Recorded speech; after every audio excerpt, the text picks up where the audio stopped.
Welcome everybody to today's webinar. We're going to wait just a few moments here for folks to start to trickle in.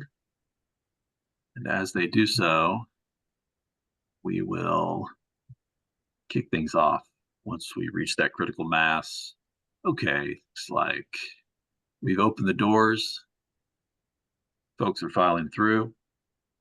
Just a quick bit of housekeeping before we get started. I will note that today's webinar is being recorded, and we will endeavor to make a copy of it available to you shortly after today's webinar. Give us a little bit of time. We appreciate your patience on that. There can be some rendering issues that slow that down, but regardless, we will get that over to you as soon as feasible. All right, I think we can go ahead and get started in the interest of time. Again, good afternoon, everyone. We welcome you to our annual Zakat workshop / webinar on behalf of Azzad Asset Management.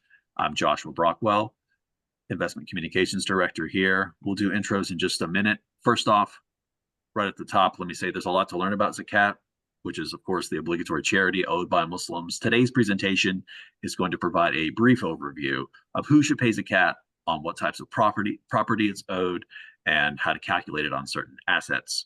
We'll also review some tax-smart ways to make your Zakat payments and how to evaluate charities and other recipients deserving of your Zakat. We'll be profiling a few very special guests along the way in a slight departure from the norm, but we think it'll be interesting and worth everybody's while.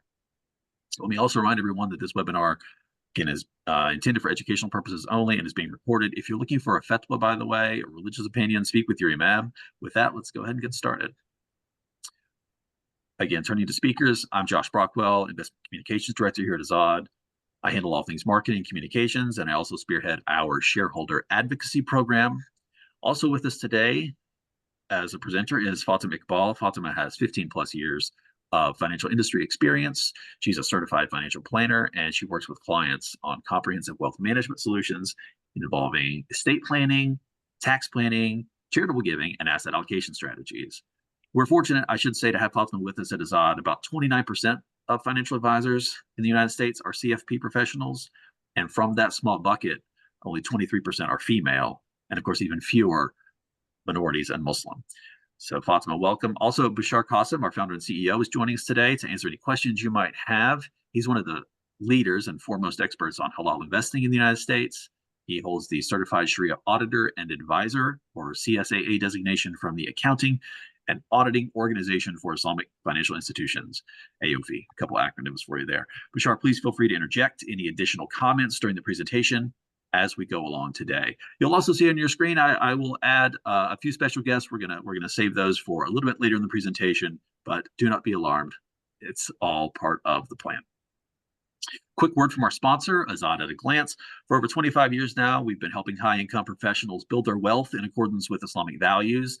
Today, we manage around $1.5 billion. I think that's the most recent figure for over 1,000 families across the United States. AUM is 1.5 billion. What makes Azzad unlike many other financial firms, I should say, is that we sort of function as a behavioral finance coach, and also the quality and nature of our advice. It's centered around you and your family, driven by a higher purpose and designed to help give you peace of mind knowing that your financial life is on track. Moving right along, I will say that the Zakat calculations today, or the Zakat methodology, including the calculations that we follow at Azzad, are according to the Accounting and Auditing Organization for Islamic Financial Institutions, AAOIFI. I mentioned them before. Be aware that they are the gold standard for Islamic financial firms. And I will now turn things over to Fatima Iqbal, Senior Financial Planner at Azzad. Great, thank you, Josh. So I'm going to move to the next slide, and let's first talk about who should pay Zakah. So starting with the basics, Zakah is actually obligatory on every living Muslim, regardless of their gender, their age, their mental status, if they own assets that meet the conditions of Zakah. But of course, if those conditions aren't met, then again, it doesn't remain compulsory. So what are those conditions? I'm going to list them now, and then we'll talk a little bit more in detail about them later. But the conditions are owning at least the minimum amount of wealth, which is known as the nisab, the lapse of 1 lunar year, the complete ownership of the assets by a particular person. There also should be no other reason an asset is not zakatable, such as insolvency. And finally, the assets have to have some real or assumed growth. So first, the total amount of wealth owned by an individual has to again meet that minimum threshold, which is called the nisab. And the nisab is relevant to us today and can be determined either based on the nisab of silver or gold. Now, that's equal to the current market value of 85 grams of gold or around 595 grams of silver. And the value of that 85 grams of gold in mid-March this year was around $6,000. So basically, any Muslim who owns zakatable assets that are worth at least that amount and has held them for at least 12 lunar months now should pay zakat on those assets. And for silver, it's around $500. But we'll go over which assets are zakatable in a moment. So what happens when wealth again reaches that minimum amount or the nisab? Now, the next condition is that these assets have to be held for at least a full lunar year, called the hawl, starting from the day that it reaches the nisab. Now, zakah is not due on a particular day for everyone, but again, it has to be paid at least once per lunar year. Many Muslims, they choose to pay their zakah during Ramadan, again, both for the additional benefits of giving during this month, but also because it's easy to remember from year to year. But again, it's not required that you pay your zakat in Ramadan. Each individual can set their own hawl date based again on when they have held those zakatable assets for a minimum of that 1 lunar year.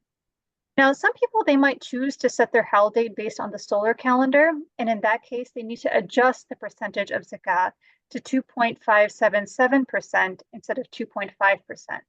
And that's because the solar calendar is a little bit longer than the lunar calendar. So again, there's no zakah owed on accounts that have incomplete ownership, but we really need to understand what defines complete ownership first. And those are based on a few factors. One is settling. The other is ownership vesting.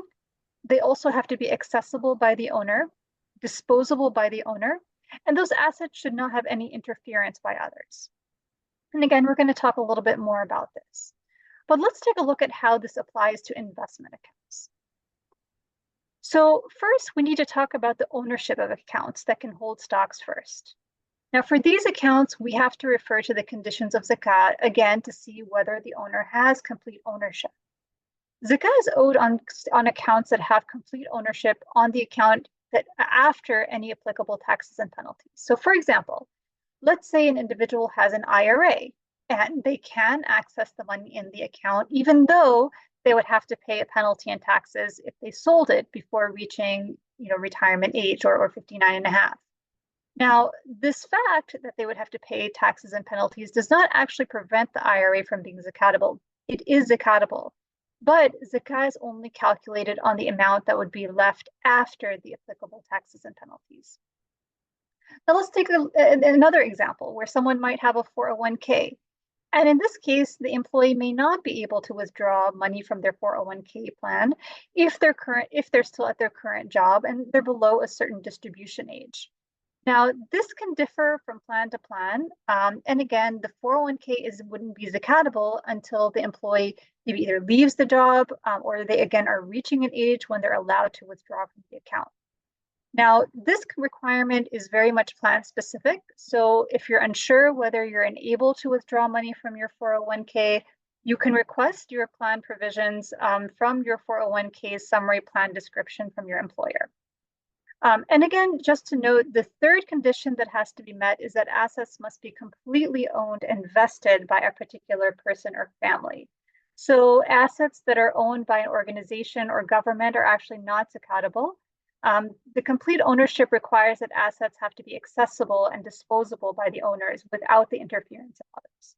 So again, owing taxes or penalties on an asset if you sold it doesn't nullify the fact that you own it. Hey, Fatima, this brings up a question we've received multiple times in the past, and I'm sure we'll get it again this year, and it has to do with ownership. And the question is more or less, generally speaking, they're working, they have a 401k. Generally, it's often said, I don't have cash outside of my 401k. Do I owe zakat on my 401k that I cannot withdraw? It sounds like the answer is no, based on what you just said, provided that the questioner is unable to access that account. Is that a safe assumption? Correct. So if your plan doesn't allow you to access the funds, then it is not zakatable. So again, it's definitely plan specific. So that's why I would say make sure you take a look at your summary plan description to know exactly what your plan allows. Great, thank you.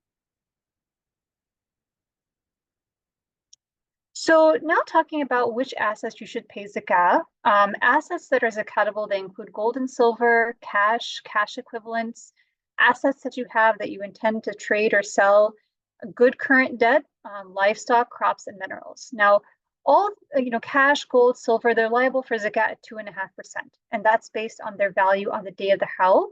And again, remember to adjust that to 2.577% if you're using the solar calendar. Now, there's certain assets, again, also where zakat is not owed. Those assets that are considered to be capital goods, like factories or tools, they're not actually zakatable themselves. If they're deriving any income, and that income is again held for the howl period, the 1 lunar year, then they may be zakatable. We'll talk about those a little bit later. Another area that's not zakatable is personal use property. So that could include, your personal residence, your vehicles, your clothes, other personal belongings you might have. And only halal and lawful assets are liable for zakah. So if there's any haram or unlawful assets, money that's derived from interest or gambling, stolen money, bribe money, money that was generated from the sale of alcohol or gambling, pork, all of those kinds of money would not be considered zakatable. And those assets actually should be returned to their lawful owners or donated to charity as purification. And finally, assets that are intended for retained ownership for the purpose of deriving income are not zakatable. So that means zakat is not owed on the current market value of investment property and income-oriented stocks. So say, for example, you own a rental property. In this case, you don't pay zakat on the rental property, but any income that is derived as rent and you've held for at least 1 lunar year then becomes a zakatable asset. So in calculating the zakah, we add up all of the zakatable assets, and then we subtract any debts that are payable by the howl date. Now, it's important to keep in mind that the zakah is due on assets you've retained again for at least 1 year, but not on the income or profits that have been retained for less than 1 year. On this subject, I'm going to jump in again. And Bashar, let me bring you in, if you don't mind. We have a couple specific questions about which assets are due for zakat or which assets are zakatable. Could you speak briefly about gold and silver used for personal use, things like jewelry, for example? Let me make sure that you're unmuted here as well. Yeah, that's a very good question. Perfect. Thank you, Josh. We get asked these questions a lot, especially during the zakah, during Ramadan. The jewelry of gold and silver, in general, in most of the school of thoughts, the Hanbali, Shafi'i, and Maliki, they're not zakatable if they are being used as a jewelry, knowing that they are used in a halal way. Except the Hanafi school, they consider them zakatable regardless, because they consider them like they apply the general understanding that this is really zakatable, the type of assets that they are zakatable. But also just keep in mind that the intention here is very important, because sometimes people, they may stack jewelry of gold and silver beyond their regular use, and they use it as a treasure, as a storage of wealth. So you need to be very careful. In this case, if this gold jewelry, silver and gold is not used and prepared to be used, then that should be zakatable in all the madahib. Perfect. Thank you. Moving right along. So let me talk a little bit about another category that is required for an asset to be zakatable, and that's solvency. So a person has to be solvent, meaning that they have to have assets that are greater than their current debts due in order for zakat to be due from them. So if a person has a debt that is immediately due, something that is due right now that's greater than what they own, they are then not liable for zakat. So let's have a little bit more about that. Now, taking a look at zakah on debt owed to you and debt owed to others. Now, this discussion of debt also relates to modern financial assets because bonds are also a form of debt. But interest-based debt securities like bonds, banking notes, CDs, commercial paper, money market, other kinds of debt that are liquid are liable for zakah only on the principal amount again. So not so it's only zakatable on the principal amount of the market value, whichever is lower, but not on any gain due to the interest accrued or the market appreciation. That portion is not recognized as lawful, and so therefore it is not eligible for zakah. And any gains that you get from interest or market appreciation, again, should be purified by donating to charity. On loans you make, you actually owe zakah on any amount that has been repaid to you as of the halal date. So again, if it's in good standing. But if a loan is past due and it becomes in bad standing, then no zakah is owed until you recover the debt. And the zakah is again paid once for all the past years that it was in bad standing. If you've taken a loan and you owe debt, now the amount due before the halal date is the amount that's deductible from your zakah base. But if there are debt payments that are due after the halal date, you do not subtract those again from the zakat base. So let's say, for example, one popular question we get is, what about a home mortgage payment? In that case, you can deduct the current monthly balance from your zakat base, but not the entire loan amount. And interest from any debt acquired, again, in a non-halal way should also not be deducted from the zakat base. So if, again, you have a debt that's resulting of acquired commercial assets as well, those are called arud tijara, you can also subtract those from your zakat base. And of course, just to reiterate that point, Fatima, I want to clarify, hypothetical here. If someone has assets of $100,000, let's say, and also a debt of $100,000, but only 1,500 of that is owed immediately, what you're saying is that they still pay zakat? That's correct. So in this case, they still pay zakah because their zakah base is their zakatable assets, which is $100,000. And you can only subtract the debt immediately owed, which in this case is $1,500. So the entire debt of $100,000 is again not subtracted when finding the zakah base. Perfect, thank you. Sure. So as we discussed, zakah is obligatory on halal assets. Again, if they've been held for the one full lunar year and they've reached the minimum amount of wealth or the nisab, and that does include cash as well. But with most of us, we acquire cash at different times throughout the year, right? From salaries or gifts, and we also may spend it at different times as well. So how do you calculate the zakah on cash? Do you have to track each and every deposit held for 1 year and then pay zakah on the 1-year anniversary of receiving it? I mean, as you can imagine, with multiple deposits and withdrawals, that method could be very cumbersome. So the easier method would be to pay zakah on all the cash that you've held for 1 year since reaching the nisab.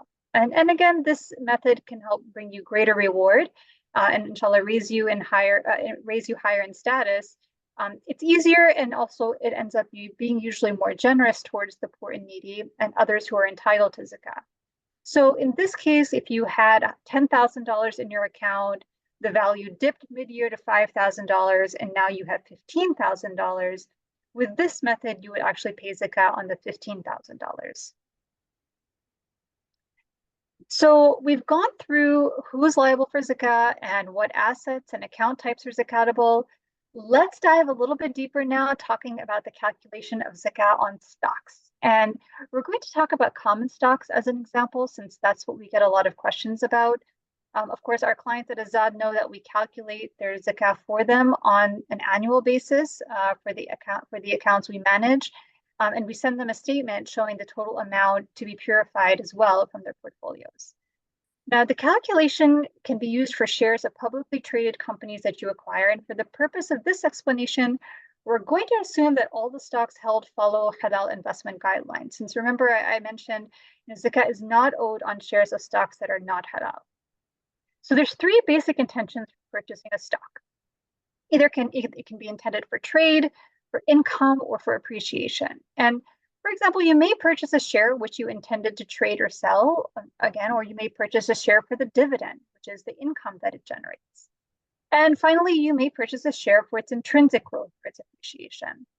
Now, a shareholder could potentially reap the benefits of all three of these, right, from a particular holding.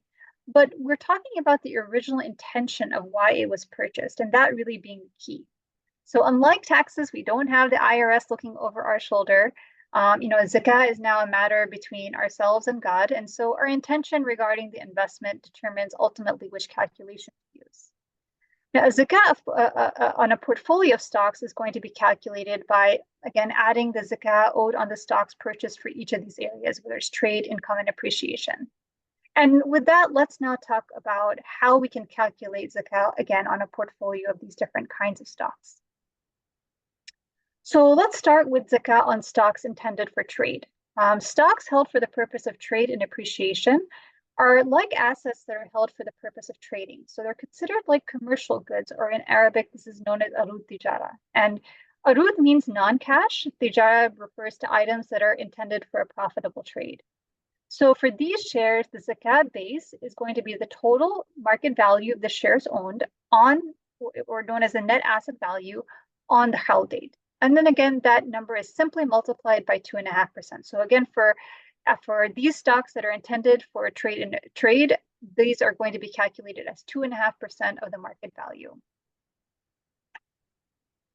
Now let's talk about calculating zakah on stocks intended for trade.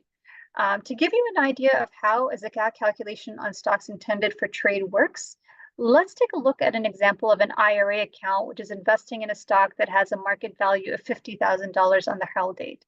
So to calculate the zakah, we're going to account for 10% penalties if the person's under 59.5, and also their tax bracket. So let's assume they're in a 15% tax bracket. Now we calculate the zakah as $50,000 times 1 minus the penalty rate times 1 minus the tax rate. That's the amount that they would have after taxes and penalties. Now we multiply that by 2.5%. So this gives us the zakah amount due that they would have in hand, again, if they were to withdraw the money from the IRA. So let's talk now about zakah on stocks intended for income. Stocks held for the purpose of deriving an income, those can be stocks like that generate dividends. They have an intent different from the shares purchased for trade or appreciation. And the zakah here is not paid on the market value of the shares owned, but instead on the zakatable assets, looking at the balance sheet.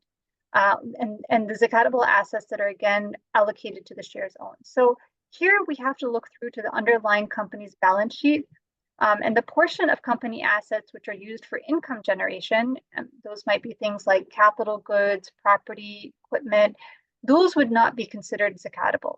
But if the company has other assets like cash or inventory on their balance sheet, those are zakatable. So let's say, for example, a company might have 80% of assets that are zakatable and 20% that are not, or sorry, 80% of assets that are not zakatable and 20% that are zakatable. In this case, we also take a look at the current debt and long-term financing of zakatable assets, and we subtract that from the zakatable assets, and we divide it by the number of outstanding shares. We're finally then left with the zakah base, which is the zakatable assets per share. There's a third category of stocks, which is stocks held for the purpose of appreciation. And again, these would be purchased without the intent to trade, but to buy and hold them for their intrinsic growth. So similar to stocks intended for income, here zakah is not paid on the market value of the shares owned, but on the zakatable assets in the balance sheet allocated to the shares owned. So we understand, again, that these calculations are not that simple. And again, it's one of the reasons why we calculate it for our clients at Azzad. Quick follow-up question, Fatima. A question we received prior to going live today was, how much zakat do I owe on my stocks when I'm investing on my own for growth? Yeah, so as I mentioned, it was the first category that we talked about, zakah that you purchase with the intent for growth. You take a look at the market value of those shares on the hal date that you've chosen, and you calculate the zakah at 2.5%. So again, if it's in an IRA or even in a taxable account, take out the taxes that would be owed, and then it's multiplied at 2.5%. Fatima, I'd like just to add one thing here. Like for growth, you have to be a little bit more specific. Whether do you want to intend to trade it, like buy and sell and benefit from the price movement, where like the trading as it's the tijara, it's turnover. In other words, you're turning over those. So now, if that's the case, then you're right, the 2.5% of the market value.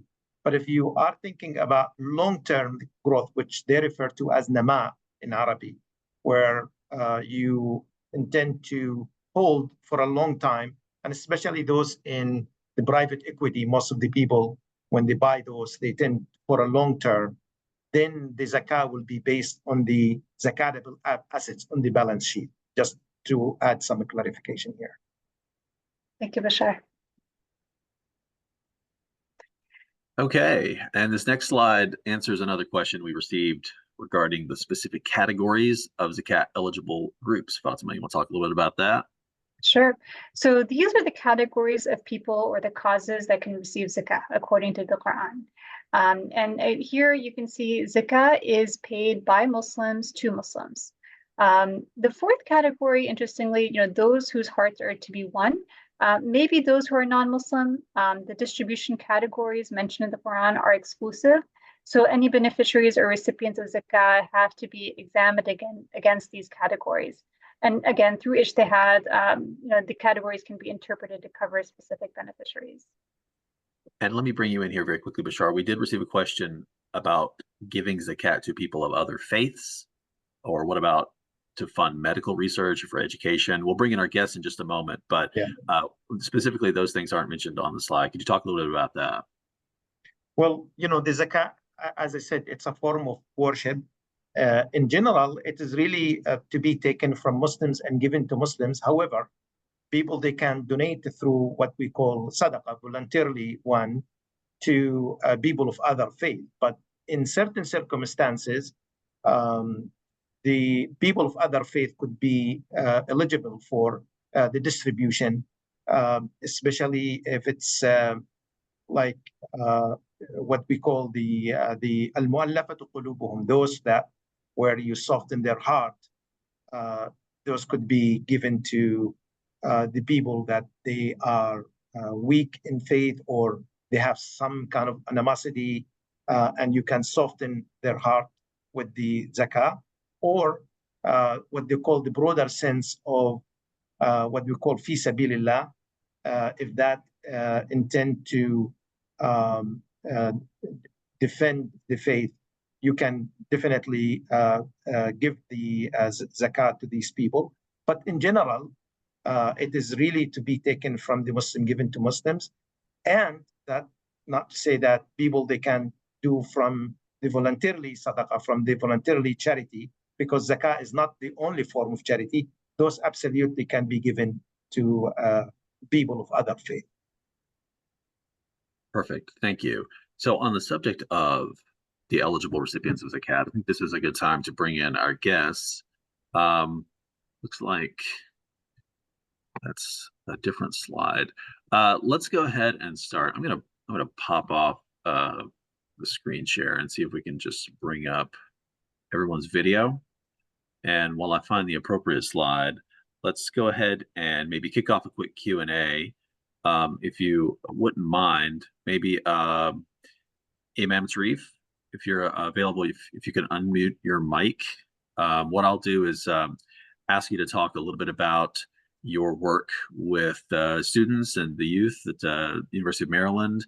Tell us a little bit about the organization, and then I'll kick it over to Fatima for a couple follow-up questions while I pull up the slides. Sure. Bismillah ar-Rahman ar-Rahim. Alhamdulillah Rabbil Alameen wa salatu wa salam ala Rasulullah. Really appreciate this opportunity and being with all of you. Ramadan Mubarak for everybody. May Allah bless and protect all of you. May Allah protect our faith and enable us to be vessels of good on this earth.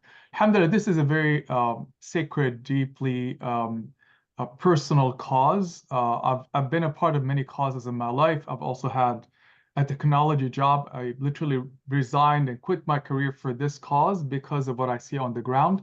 I'm a Muslim chaplain at the University of Maryland. It's an unpaid position, but I've turned it into sort of full-time and ultimately developed this institution. It's called Center for Muslim Life, because our youth are really struggling, particularly on college campuses. This is one of the most neglected priorities, I would say, for the American community at the United States of America, we don't recognize the types of struggles that are happening on college campuses. I call them the battleground for the hearts and minds of our children. And it's a critical phase because we need to capture them before they graduate.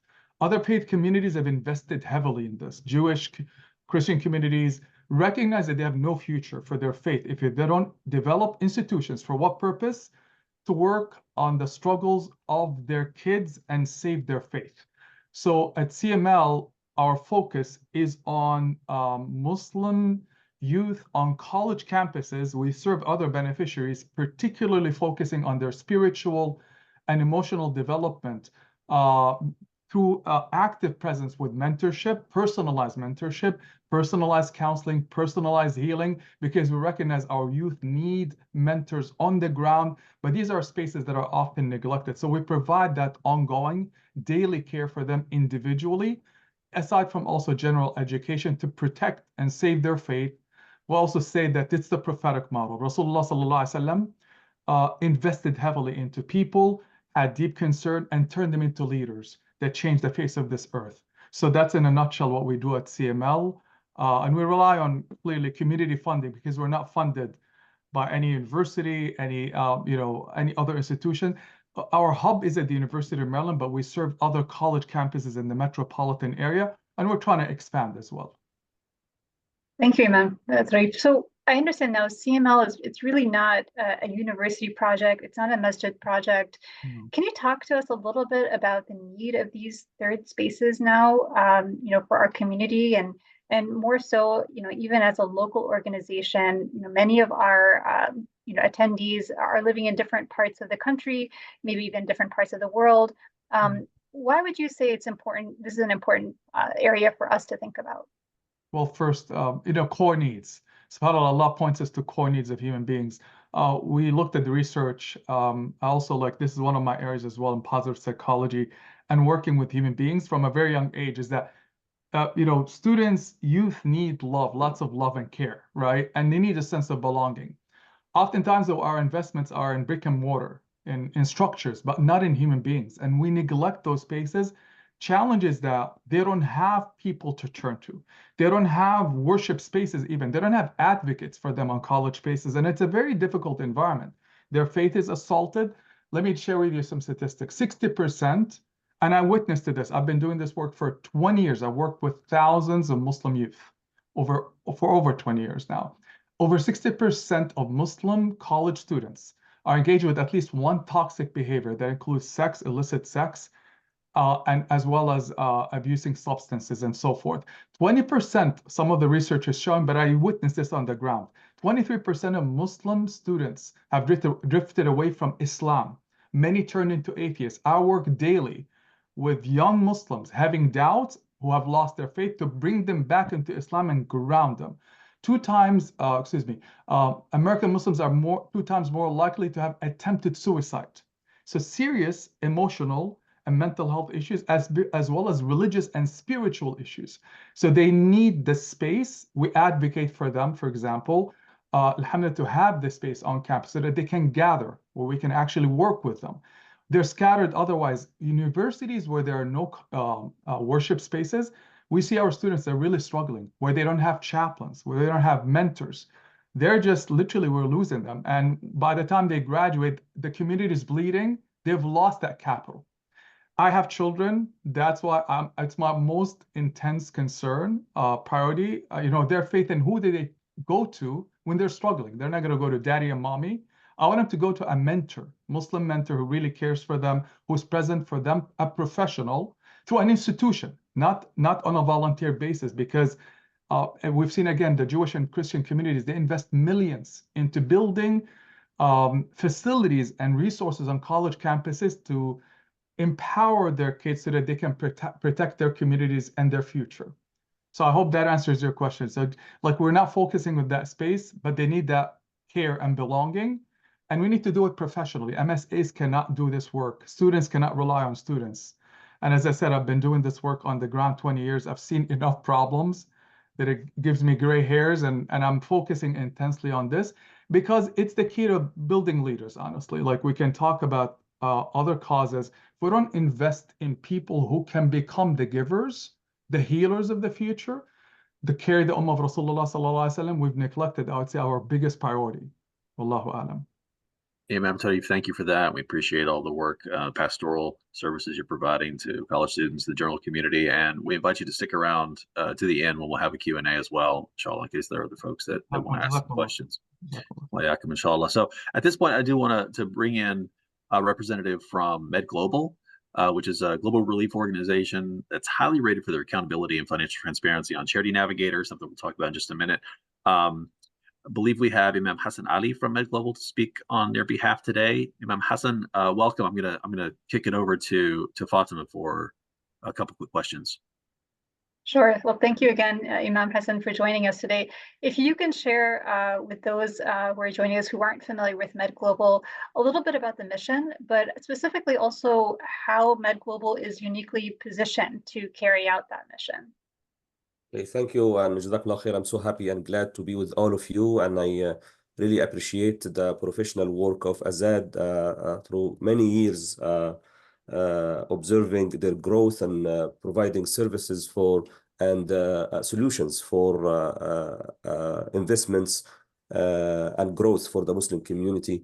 May Allah subhanahu wa ta'ala bless your efforts. So Med Global work to support local health programs for vulnerable populations in North and Latin America, in Africa, in MENA region, Europe, and Southeast Asia.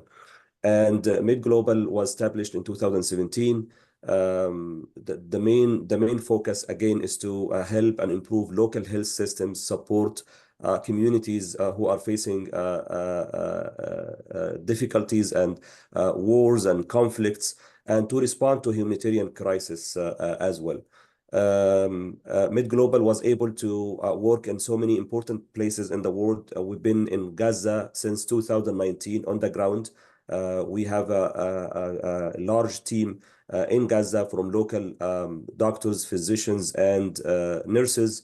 And we, since January of 2024, we've been sending every 2 weeks different teams and physicians from America here who go there for about 10 days inside Gaza. And Dr. Sahlul, the president of the organization and the co-founder of the organization, just returned recently with a group of physicians who was able to enter Gaza in the past few weeks. We have also our team in Yemen, in Sudan. We responded to the flood in Libya, the earthquake in North Syria and in Turkey, also the earthquake of Morocco. And so, as you all know, the disaster that happening nowadays in Gaza is something that beyond imagination. And we all are making plans for next years, and improving our way of income, and maybe dreaming of future accomplishments. But subhanallah, over there we have also another world where food security and comfort don't even exist, and children there can't even picture their future because they don't believe they have one. So Gaza right now is in a state of absolute devastation, total humanitarian catastrophe, and Med Global is one of the very few organizations who work with the WHO and other organizations inside Gaza. And so any money that we collect goes actually inside Gaza. We have a bank account in Bank Palestine, and the team over there been working since 2019, before even the recent war. And we have also our team in Egypt to facilitate sending medical aid and support to Gaza. Of course, we have a lot of trucks been waiting outside the borders, but once inshallah we have a ceasefire and more permissions to have more access, we will be ready in the forefront to support and help our brothers and sisters who are in need over there. I also visited Ukraine last September with a group of interfaith leaders. And also we have our own office in Ukraine. And by the way, I was surprised to know that in Ukraine we have 2 million Muslims who live there, and they also are in need for our attention as well. So Thank you for sharing that. I think that brings up an interesting point. I think also one of the things that I think is beneficial with Med Global is that it connects people of various backgrounds, faith. You do work in Mexico, Ukraine, Venezuela, but you're also in Muslim majority countries, again, like Palestine, Bangladesh, Syria, Yemen. I know Med Global can collect funds for Zakah. How do you accept donations specifically intended for Zakah eligible purposes? So, as I mentioned, we have many of our, if not actually most of, or all of our programs are Zakah eligible because we simply provide healthcare services to those who are in need for healthcare. We're saving lives, right? You know, I mean, providing basic nutrition aid to those who are starving. And so this is all, as we understand, one of the main goals of Zakah is to save people's life, dignity, and to allow them to continue living their own life.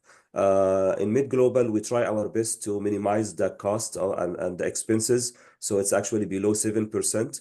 And when the money is purely Zakah, we try to cover the expenses of the administration by, other sources of like, gifts or sadaqah, or we have also people of other faith who donate to Mid Global as well, as you just mentioned, because we are a very diverse organization.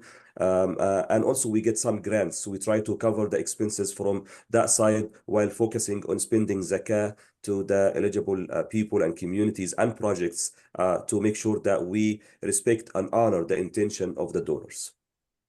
Well, and I'm glad you also mentioned the issue around expenses, program expenses versus overhead costs. So just to let our attendees know, and we'll talk a little bit later, there are tools out there where you can check how much an organization spends on administrative, fundraising, overhead costs. And I did see Med Global, they have a high rating on Charity Navigator with about 90% spent on program expenses over the past 3 years. Yeah, thank you, Fatima, and thank you, Imam Hassan. I do, in the interest of time, want to skip ahead to our last but not least guest, Steve Sosebee at Heal Palestine, which I think is a relatively new organization. I'll let him talk a little bit about it in just a moment. Through the Health, Education, Aid, and Leadership Initiative, that's the HEAL acronym, HEAL, Palestine is working to provide every young Palestinian in Gaza a chance for a brighter future. Steve Sosebee joins us to talk more about that. Steve, welcome. And I'll ask Fatima to kick things off with a question. Thank you. Thank you, Steve, for joining us. So it seems like, again, right now, with all the news that we're hearing, your services are in dire need, and that need seems to be overwhelming.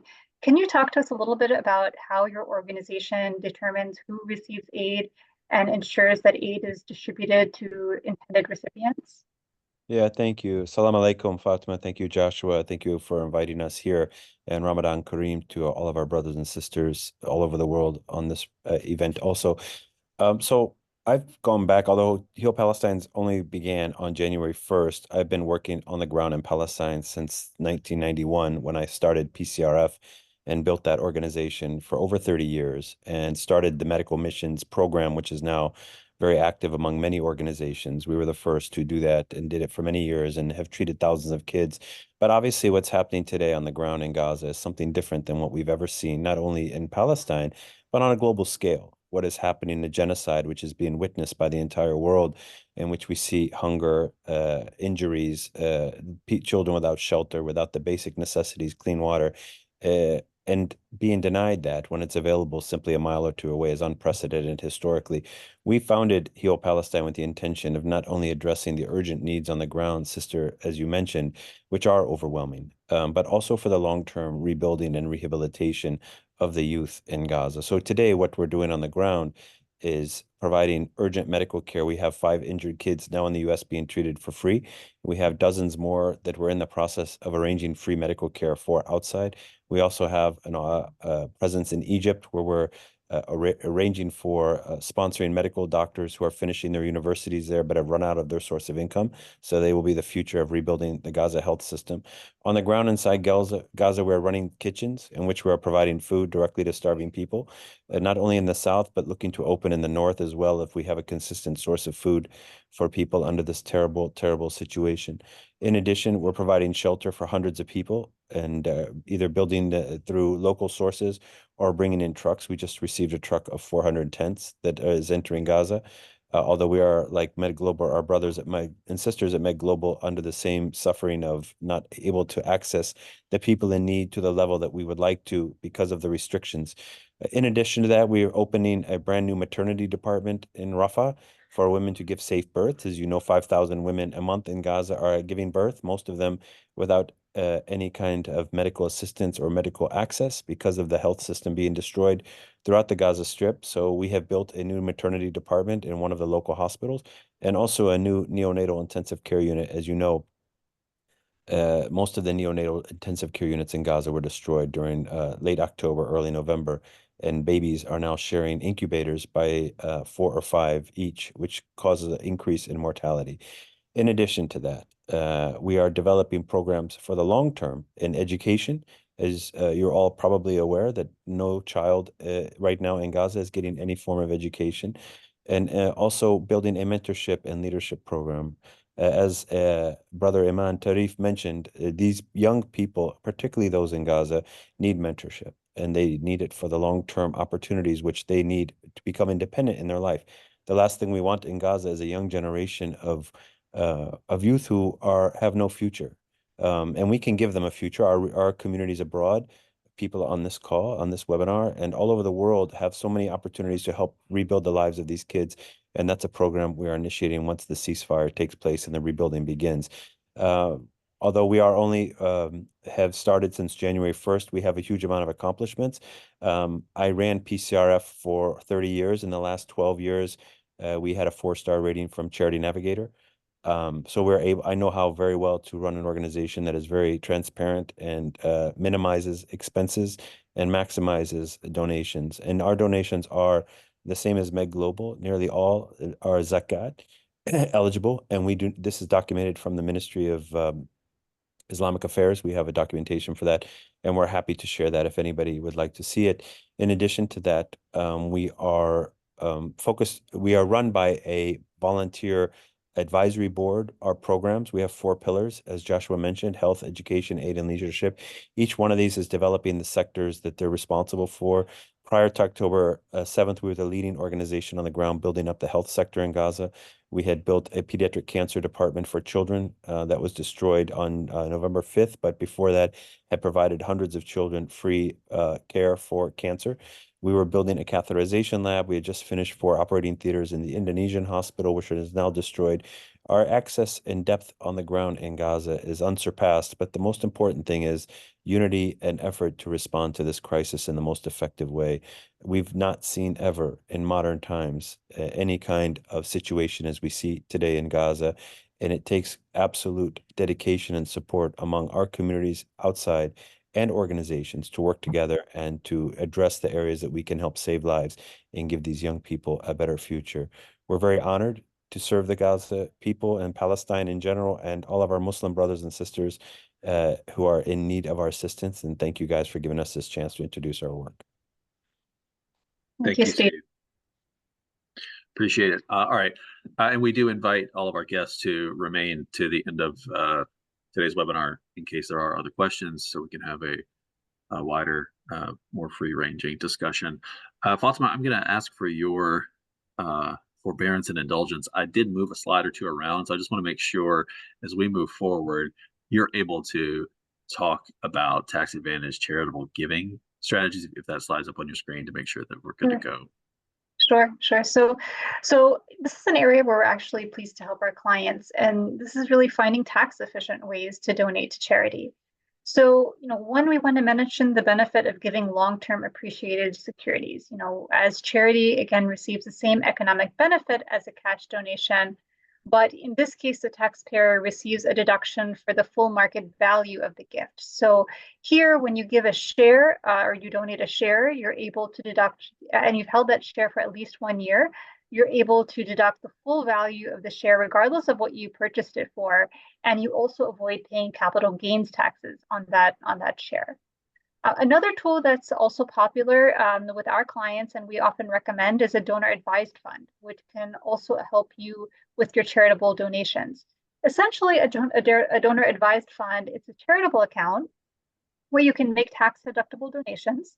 And then you can direct those funds to be donated to qualified charities of your choice, 501c3 organizations like the ones we heard from, without being restricted by tax-related deadlines. And just to give you another idea, there's something called a charitable lead trust, and there's charitable remainder trust, various different kinds of charitable trusts that can be utilized that can allow you to give money to charity over time, but also allow you the opportunity to reduce your income, estate, or gift taxes, or even to be able to transfer taxes in an efficient way. So sometimes there may be multiple goals that a family might have, and you can align that with your charitable giving and be able to achieve that through a certain type of planned charitable giving.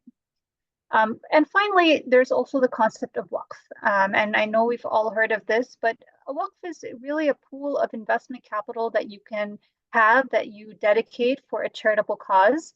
And it can be separate from any annual contribution that is used for organizations to meet their day-to-day operating expenses. So it can be essentially an endowment that grows, and as it begins to generate returns, it can become a reliable and continuous source of income for those organizations to, again, keep growing, keep meeting their demands.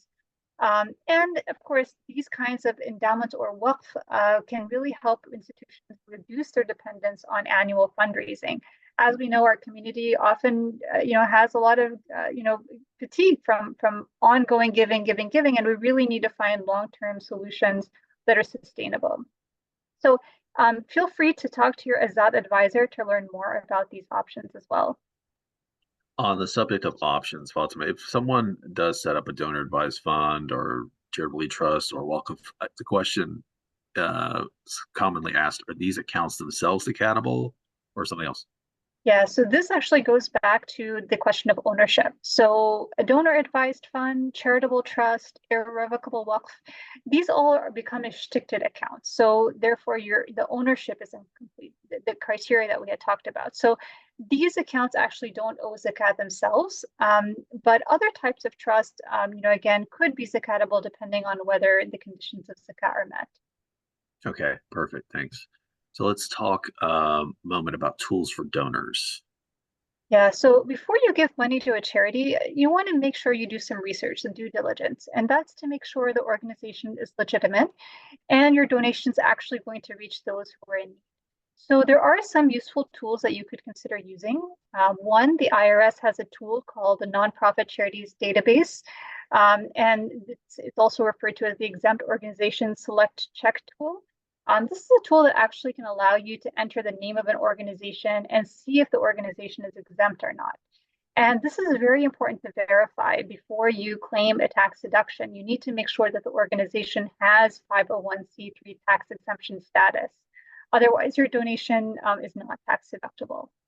Another helpful tool is Charity Navigator. They actually rate charities based on their financial health, accountability, transparency, and this can also help you make informed decisions about your contributions. They have about 8,000 different tax-exempt organizations that they've rated. So, there may be some reasons why an organization might not be included, and that could be a reason for you to reach out and ask if there's additional information that can help you make a decision. And finally, I'd say GuardStar is another resource that you can use. It maintains information, again, on 501c3 nonprofits. They have financial documents such as the 990, which is the annual tax filing for nonprofit organizations, that can also help you evaluate the legitimacy of the organization. And the 990 will disclose where and how an organization's donations are spent. It also can include the earnings of top officers. And all nonprofits are required to have an up-to-date 990 available. If they don't, you can request it from them. If for some reason they're not forthcoming, again, that might be a red flag for you to reconsider. And also here are three main things to look at when evaluating a charity. It's important to take a look at their financial health. Again, take a look at that 990 form, which is the annual form that's submitted to the IRS. And it's helpful to find an organization that, again, has a good limit that they spend on overhead. For example, an organization that spends at least 70% of its funds on programming itself, not on overhead. You can also check for evidence of the charity's commitment to accountability and transparency. So the best organizations are those that are transparent, they're accountable to the public, and you should be able to see evidence of that on the information they have on their website. Can you find information about the charity staff, their board of directors? Do they publish, again, that financial information? And again, most recently, their Form 990. And finally, I'd say investigate the charity's results. It's important to learn about their accomplishments, their goals, their challenges, and you can learn that by looking at their website or talking with their staff. But they should also be able to tell you about the quality and depth of their results, and also their capacity to continue to get those results. Not just the number of activities. Okay, thanks. And I will bring up now another slide that is going to feature a few organizations that we did not talk about today, but are most likely still worthy of your time and consideration. Let me navigate over there. So I will say that on your screen now, there are a few of our employees' favorite charities, some of which are also clients of ours, I should mention. We've posted their names here with permission. I'll take a brief look. We'll do a quick survey around the screen. On your screen, for example, you'll see Helping Hand for Relief and Development and Syrian American Medical Society. These are global relief organizations like Med Global, the one we heard from earlier. These are also highly rated for their accountability and financial transparency on Charity Navigator, the tool that Fatima just mentioned. So that's a good thing for donors to know, as we mentioned, because it means they're allocating a large percentage of donations to their actual mission. And the form that Fatima just mentioned, the IRS Form 990, has a lot of information you can also review about each of those charities. I'll mention that they're audited by a third-party auditor as well. You'll also see some other charities that are unrated on here. I will point out in that case, you'll want to look at the organization's mission and ask questions about how they allocate donations. There's going to be much less transparency with those unrated charities, of course, but that doesn't necessarily mean that they're unworthy of your donations or anything like that. It may just mean they're too small or haven't been operating long enough. So simply do your research. There's an old phrase that charity begins at home, so don't forget your local organizations. You'll see on your screen Universal School, which is an Islamic school out of Bridgeview, Illinois, and Falls Church, Virginia-based mosque Darul Hijra. There's also on your screen the Syrian Community Network. These entities do a lot of work for their local communities. I'll also mention that you may want to support charities that advocate on behalf of others. Like Steve's organization, Heal Palestine, there's the Palestinian American Medical Association, which is a physician-led group focused on humanitarian relief in the Middle East, also similar to Med Global. You can find information about them and their work online. Another organization on your screen, ISNA, advocates on behalf of the American Muslim community. Those organizations are unrated, so again, you'll want to see if their missions align with your charitable goals. I'll also mention the Council on American Islamic Relations. CARE is another organization that advocates on behalf of the American Muslim community. So we encourage you to learn about these and other organizations more before donating, but it's just a sampling there on your screen. So with that, we will turn to the Q&A portion of today's webinar. And I will, before we open it up to some of the live questions, many of which are coming through fast and furious right now from the participants, start with a question that we receive regularly on purification. Fatima, you mentioned it before, but I just want to clarify what purification is and ask you to explain a little bit more. So the generic sort of definition is the dollar amount that's paid on halal investments that have very small amounts of haram income. Can you elaborate? Sure. So purification has to do with giving away impermissible money that you might have in your investment. So this is not a form of zakah, it's not sadaqah, it's only intended to rid yourself of that impure money that you never intended to benefit from. So this could include things like the amount of interest income a company might receive. It's possible that a company could be halal to invest in, but still have a very small portion of that, again, impermissible income represented in the stock price. So we calculate the purification for our clients and also for our Azzad funds investors that might purchase the Azzad funds on their own. We do have a purification calculator on our website. Now, the purification amounts are just meant to be given away. And again, they're subtracted from a portfolio's value even before calculating the zakah. Perfect. Thank you. And with that, Bashar, let me bring you in for a question we received a little while ago regarding zakat on real estate, and specifically says, is a residential plot bought for long-term appreciation of price subject to zakat payment, or will zakat be paid when the plot is sold? Well, again, we need to look and see if any particular asset or property fall within the categories of zakah, as we explained.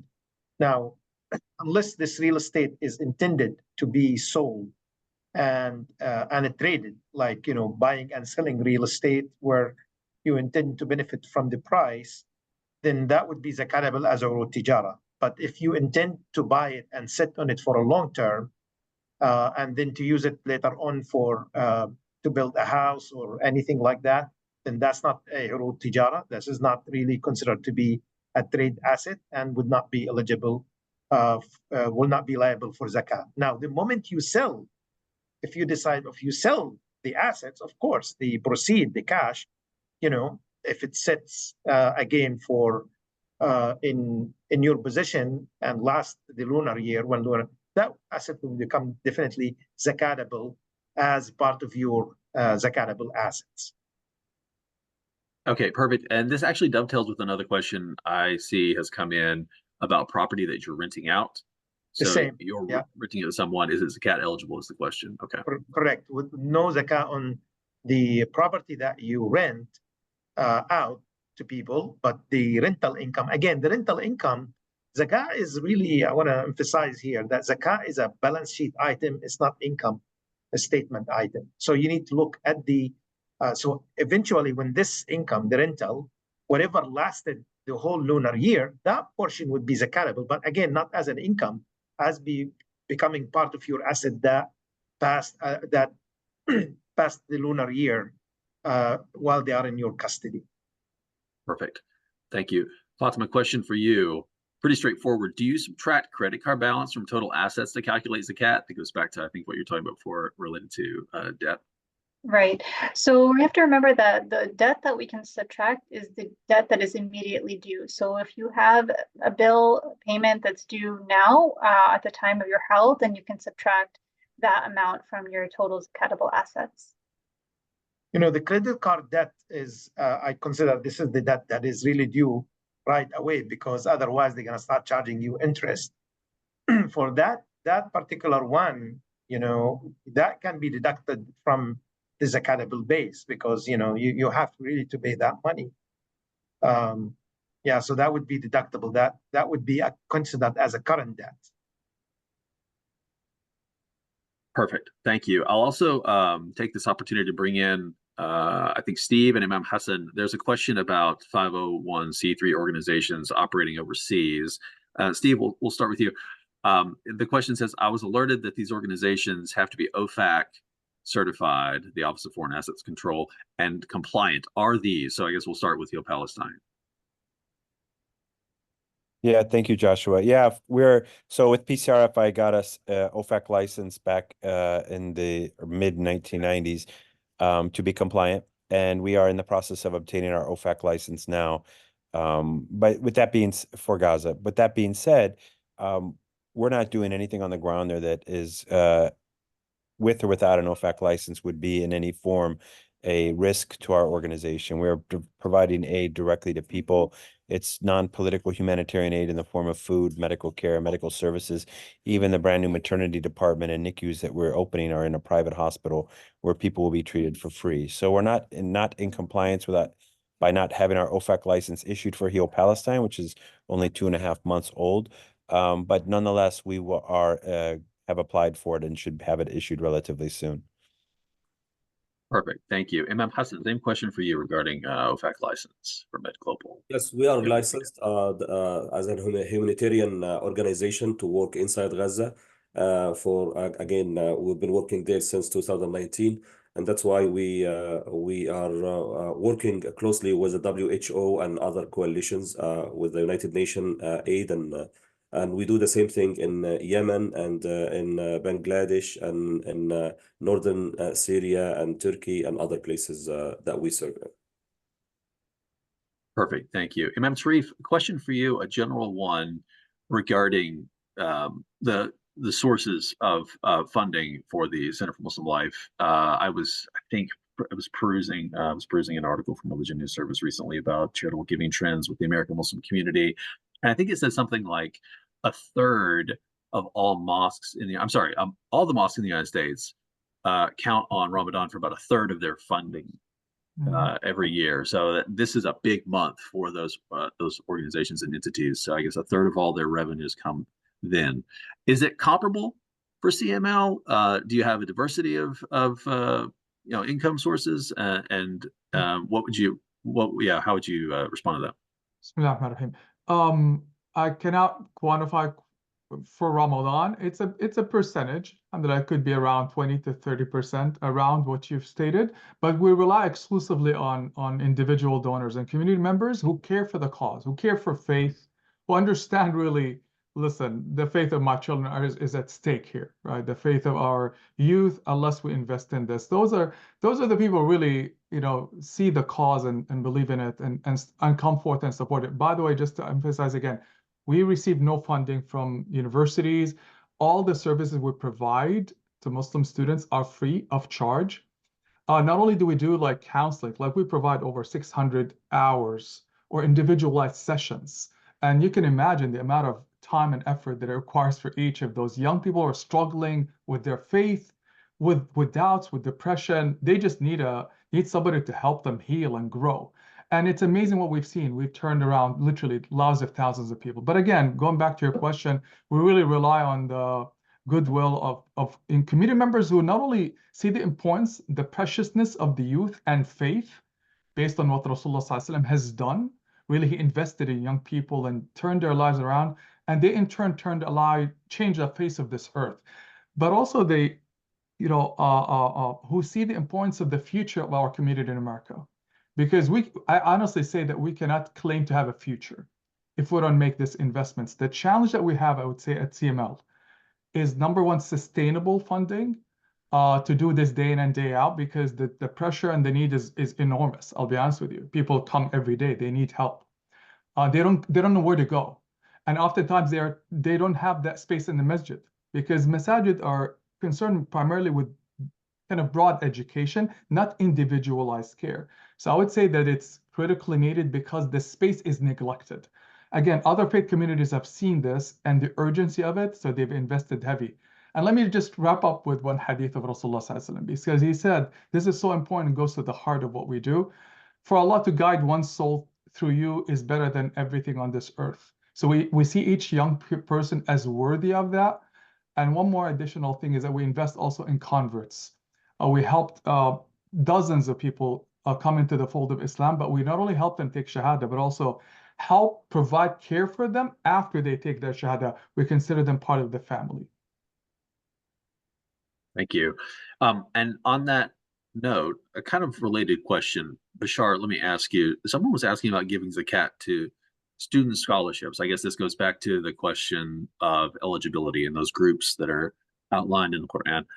What about giving zakat to student scholarships to cover school tuition for parents who qualify to receive zakat? Kind of a again, it is if it's within the the distribution channels, the recognized distribution channels of zakah, like the poor, the needy, those people, it has to be based on a need basis for the scholarship.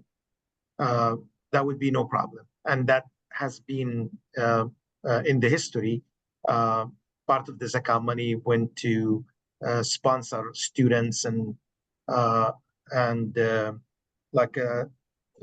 teaching staff that they don't have another way of earning income, but through the providing the teaching services. So that would fall within the definition of the poor and needy, because they have no other income but from the sources of zakah. Perfect, thank you. And sticking with the education theme, Fatima, we have a question here. Are 529 plans accountable? Yes. So 529 plans, as you know, if you use the money for educational purposes, there's no tax or penalty that you pay on it. But like an IRA, you actually can pull money out of the 529 for non-qualified expenses. So you do have accessibility, so that criteria of ownership does exist, but there is a penalty and potentially taxes that you may have to pay, so you would subtract that. Now, one of the other things about 529 plans, unfortunately, they don't have halal investment options. So the other thing that you'll need to take a look at is see how your 529 is invested. If there are any investments that are not halal, again, you don't pay zakat on those, you should purify those instead. Perfect, thank you. And I'm still going through some questions, some of which have been answered as we went about the webinar today, but I do see one here, Bashar, that probably merits a discussion. What about if you are a partner in a business and don't know the exact value of your business? Do you pay zakat on that? Well, if the information it's known to you, I mean, you can really ask a question, you can do your best, but maybe even when you decide to go into investing in a business, at least you need to get the numbers, considering that this really business, you're not intending to use it, invest in it to trade it, but to really sit on it and see it growing. You probably need to ask at least, some of the questions about the zakatable assets. And if you can't get the exact information, it's okay to use an estimate. We call it in fiqh khars, where you do your best effort to estimate if there are any cash or cash equivalent, if there are any inventory for sales, if there are any current debt, to get that one. Perfect, thank you. I will ask a second question, unrelated. It goes as follows. Before I got married, I had a nice job and accrued a sizable 401k and other zakatable assets. Now, I am not earning any form of income. I think they're a stay-at-home mom. Without any income coming in, am I still obligated to pay zakat? Without any means to pay, does that responsibility become my husband's? Well, I mean, if you're the owner of these assets, and your ownership is complete, and they are above the nisab, then that money would become zakatable, even if you don't earn an income. So that money would be liable for zakah. And also, please keep in mind always that the zakah, it's a matter of worship. It's a form of ibadah. And when you do it, even if that money you think it's may not be sufficient, but again, that would bring a lot of a blessing for you. So it's again the zakah is a one of the Islam 5 pillars. It's a major rukn of our faith. And again, if the meets the requirement, then that money becomes liable for zakah. Perfect, thanks. I do want to give our special guests one last opportunity to say a few words. So Imam Hassan, we'll start with you. I'm not sure if Steve's still around, but then Imam Tarif, just a couple final words and how folks can learn more about your organization. Oh, thank you very much. I would like first to thank Azzad for organizing this very useful webinar and for your great work, and especially Sister Fatima. She's one of our leaders here in Chicago. I'm so happy to be with you today, and I learned a lot, of course, especially from the business investment perspective. I would like to say with regard to Mid Global is so unique and special about the work that we do. And especially now in Gaza. We are one of the few organizations who have been working on the ground for many years. And when we pay our zakah, we have to be smart in choosing the organizations that we give our zakah to. And please consider Mid Global to be one of these organizations. And if you need to know, if you're looking for any more information or questions, you can reach out to me personally, or you can take a look at our website when we have a lot of information and details about our projects, and we'll be very happy to elaborate more and talk more about it and answer any questions or concerns. And may Allah subhanahu wa ta'ala bless all of you and give the barakah in your investments and in your savings and in your income. And may Allah subhanahu wa ta'ala remove the pain from everyone around the world and bring Eid, inshallah, with more peace and justice and happiness for everyone. I mean, appreciate that. Imam Sharif? Yeah, Jazakallah khair again. Really, blessings to all of you. May Allah reward you, bless you for the work that you do, and for nurturing our hearts and souls and reminding us of zakah and empowering our community. Jazakumullah khair.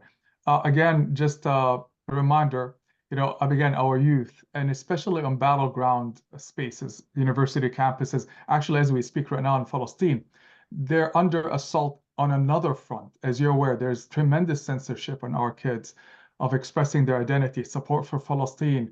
There's a massive assault that is trying to silence them as well. Well-funded organizations are going after our student communities on campuses. The challenge that we don't have advocacy. We need to institutionalize this advocacy. We oftentimes focus outside and not look into these spaces that are critical for the future of our community in America. I always say that, subhanAllah, I want, again, my kids to be able to go to somebody they trust on a college campus, a Muslim figure who can hold their hands and guide them and heal them, but also can advocate for their religious and constitutional needs as well. And alhamdulillah, that's what we're doing on the ground, day in and day out. It's a lot of hard work. It's invisible, unfortunately, to the community because we don't have a mosque that we can show people our work, but we really believe in and appeal to all of you. Inshallah, I know faith is important to all of you. Our kids are important. We want those children that can make dua for us, but they need an investment. And our organization, again, in a nutshell, is really focusing on putting people on the ground, right? It's focusing on the programs that we're delivering free of charge. And alhamdulillah, we have thousands of testimonials, if you want, like literally tons of people whose lives have turned, including converts. Barakallah fikum for your support. Jazakumullah khair and Ramadan Mubarak. May Allah answer all of your du'as and heal our ummah. Ameen. Ameen.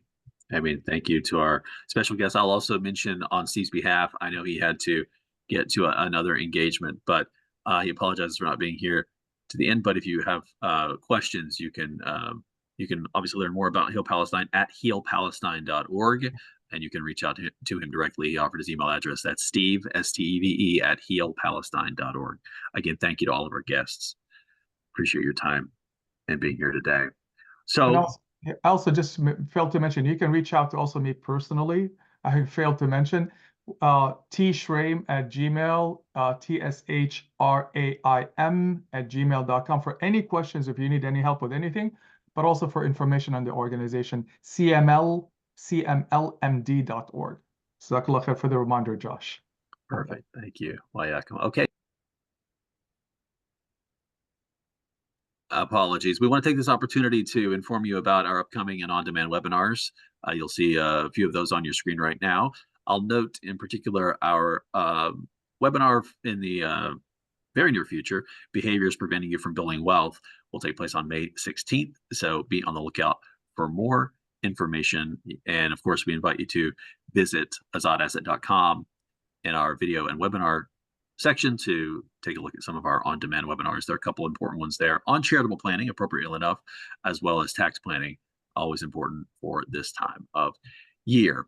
So that will conclude today's presentation. I'd like to thank our guests, and including Fatima and Bashar, for being here. And a special thank you to all of those who took the time to sit down with us and be here live. We always appreciate it. We always enjoy getting to your questions and helping folks out. If we did not get to your question, if I didn't see it for some reason, or if you have questions later on that occur to you, if you'd like information, please do reach out to us. The website is azzadasset.com. The email is hello@azzadasset.com. And be sure to follow us on social media. The handle for our Facebook, Twitter, and YouTube accounts is @Azzad Funds. You can find us on LinkedIn under our full name. That's Azzad Asset Management. One quick note is that we invite you to reach out again. Let us know what you think. We value your feedback. Thank you again, everyone. Have a great rest of the day. Appreciate it. Thank you. Thank you.